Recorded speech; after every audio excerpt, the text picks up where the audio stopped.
Сәлеметсіздер ме? Жамбыл облысы Мойынқұм ауданы Жамбыл ауылы Абай атындағы орта мектептің қазақ тілі және әдебиет пәнінің мұғалімі Дүйсеметова Сәулеш, 6-шы сынып қазақ тілі. Сабақтың тақырыбы туған жерім тұғырым. Оқу мақсаты мәтіннен негізгі және қосымша ақпаратты көтерілген мәселені анықтауға бағытталған нақтылау сұрақтарын құрастыру. Жанрлық және стильдік ерекшеліктеріне сай құрылымын сақтай отырып, мінездеме, құттықтау хат құрастырып жазу.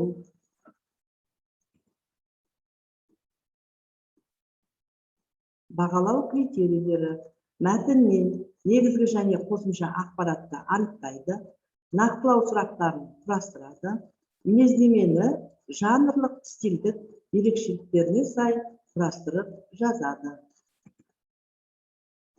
Балалар, қазір мен сендерге ашық жетекші сұрақтарға жауап беруге дайындаймыз.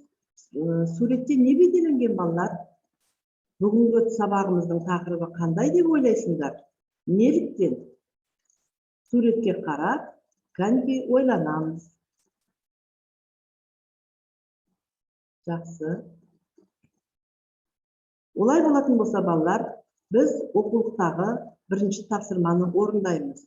Бұл тапсырманы үштік әдісі арқылы мәтінмен жұмыс жасай отырып, сұрақтарға жауап беріп, кейіпкерге құттықтау хат жазыңдар.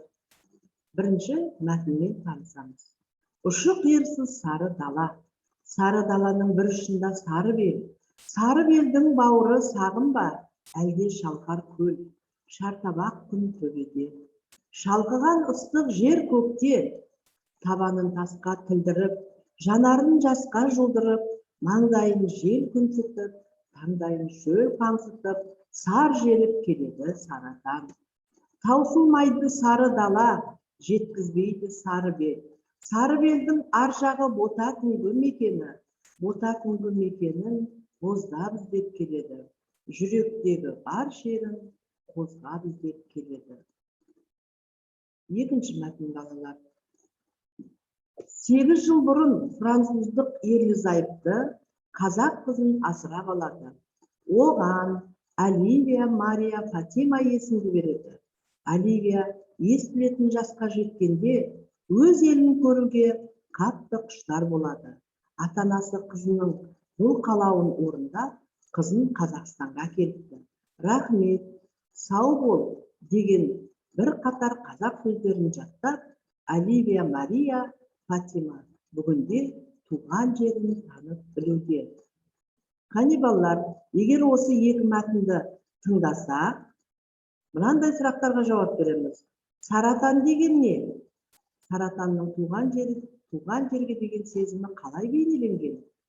Кейіпкерлерден қандай ұқсастықты байқадыңдар? Екі мәтіндегі ортақ ой не деп ойлайсыңдар? Өз жерлеріне деген сүйіспеншілікті қалай білдірер едіңдер? Қанекей балалар, сұрақтарға жауап береміз.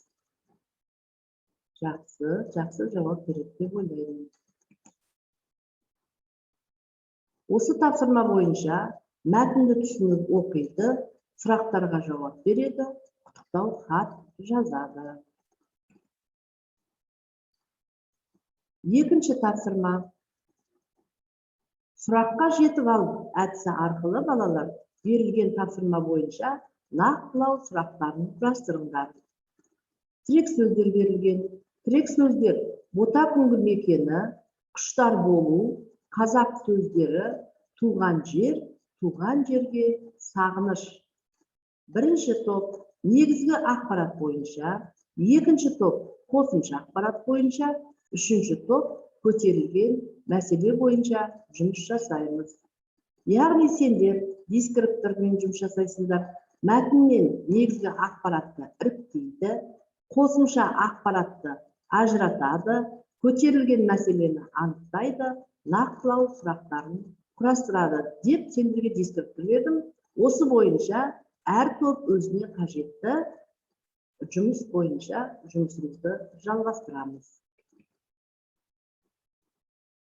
Енді үшінші тапсырма бойынша балалар кейіпкерлерге мінездеме жазу. Мұның дескрипторлары мінездеменің жанрлық және стильдік ерекшеліктеріне сай құрылымын сақтап жазады. Жағдаят негізінде мінездеме жазады. Біз балалар бұрыннан да мінездеме жазуды білеміз, яғни біз мінездеме жазған кезде соның құрылымын сақтаймыз. Жақсы. Тапсырманы орындасаңдар балалар, енді 4 сөйлем әдісі бойынша сабақты қорытындылаймыз. Бірінші кері байланыс жасаймыз, яғни бірінші пікір, мәтін туралы өз пікірін бір сөйлеммен айту. Екінші дәлел, өз пікірін бір сөйлеммен дәлелдейді. Мысал келтіреміз. Мысал өмірмен байланыста келтіріледі. Қорытынды, тақырып бойынша қорытынды шығарады. Бүгінгі сабаққа жақсы қатысып, атсалысып, барлық тапсырманы орындаған оқушыларға қыран құстың суреті арқылы бағалау беріледі. Ол 10 балмен белгіленеді.